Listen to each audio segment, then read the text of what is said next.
Hi guys, so welcome back to my channel, and today I'll be starting a new series called as Weekly MTCU, which stands for Weekly Movies and TV Checkup. This series is basically, to give you a brief recap of everything which happened in the past week related to movies and TV shows. It may be some movies which I have seen and I'm giving my review of it, or any movie news in general which have occurred during the past week, and I'll just give my thoughts on all those things. And this is the first episode, so I hope I'm able to make one video every week. And I just, wanna, I just like sharing my thoughts about movies and TV shows in general. So let's start today's episode, with Alien Earth. So Alien Earth is a TV show which released on Wednesday on Disney Plus Hotstar in India. I have seen the first two episodes, which it premiered with. There are totally 8 episodes, six are yet to release. So I'll just be giving my spoiler free thoughts on Alien Earth, first two episodes. So, one thing is, this is not related to the movies. I mean, yeah, it's the same franchise, but the story is different. The characters are different. The lore is same, yes, and there are some new things added in the show as well. I'll come to those later, but yeah, the lore is same, but the characters are completely different. So if you have not seen the Alien movies, which actually I would recommend you, because I have seen Alien One, Aliens, and Alien Romulus, which recently released. I've seen those three movies. All were amazing and different. And this Alien Earth is also very different from the movies. How? Because this is a TV show, it is more drawn out. It's more bigger in scale. If you see the first Alien movie, it's a smaller in scale movie, right? It's just one location. This is, you could say it's one location, but it feels bigger in scale. And that is, sometimes it works and sometimes it doesn't work. And overall, I enjoyed the first two episodes. It's not too bad or not too good. I would still say the movies are better. And the main reason why I would say that is because the thrill, when you watch an alien movie, you need the thrill, the suspense, right? Of, some unknown species lurking amongst yourself, and it could attack you from anywhere at any given moment of time, and that creates so much tension and suspense, and you are on the edge of your seat all the time. I didn't get that from the show. Yes, there are some scene sequences and set pieces. I wouldn't say them set pieces, but there are some scenes involving this. But the thrill never came. I was never on the edge of my seat, and that is the major reason why this is not as hard hitting as the movies. And I really liked all the characters. Actually, the characters were well introduced, and there is so much new lore.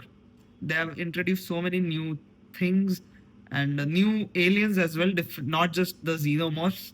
And there are new aliens, which is good to see. But again, thrill was missing. I was not at the edge of my seat, which I was expecting to be, given it is an alien TV show. Yeah, and but the premise is good. I am liking it, and definitely I'll watch the next episode as well. And the show, tries to give an interesting idea. Actually, it involves children and their, independence, or with their free will, and that is a very good point which they are targeting in the show. And I'm just curious how they explore that idea throughout this 8 episodes. And apart from that, the VFX was good, and the action and everything else was really well done, and it never felt boring. It was perfectly paced.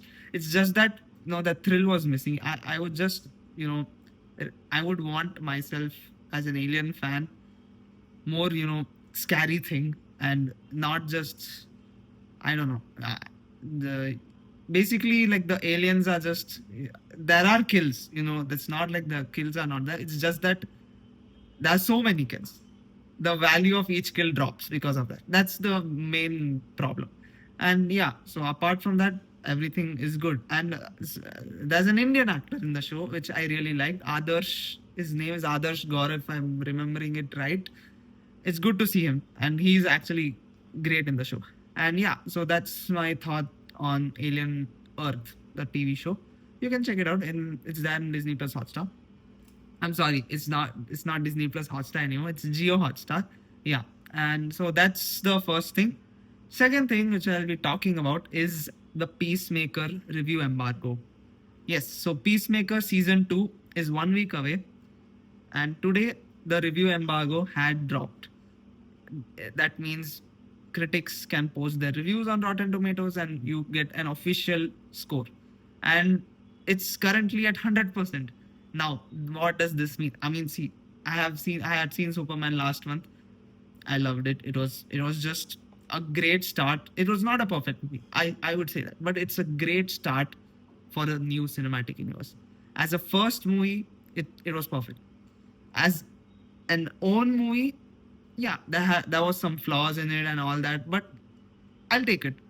It's just building on top of this, and I think they will do it. They will do a good job, and I'm really excited for Peacemaker season 2 again. Why? Because it's James Gunn. Anything James Gunn does, I'll watch it happily, because he's just, I believe he's the greatest comic book movie director of all time. And yeah, so and now the reviews have come and it's 100%, and I'm so excited to watch. I loved the season 1 as well. Now I'm excited how they, uh, explain the canon, right? So, what's the difference between the old DCEU and the new DCU? I'm actually curious how they explain that. And there's some elements of multiverse in the show in season 2 from the trailers. And supposedly there's a lot of cameos in the show. I'm hoping for some Batman cameo. I don't know. Let's see. And yeah, definitely I'll be watching Peacemaker as well next week onwards, and I'll be giving my thoughts on that as well. And yeah, so those are the two things which I wanted to talk about today, and that's it. Yeah, so I'll see you next week. Bye.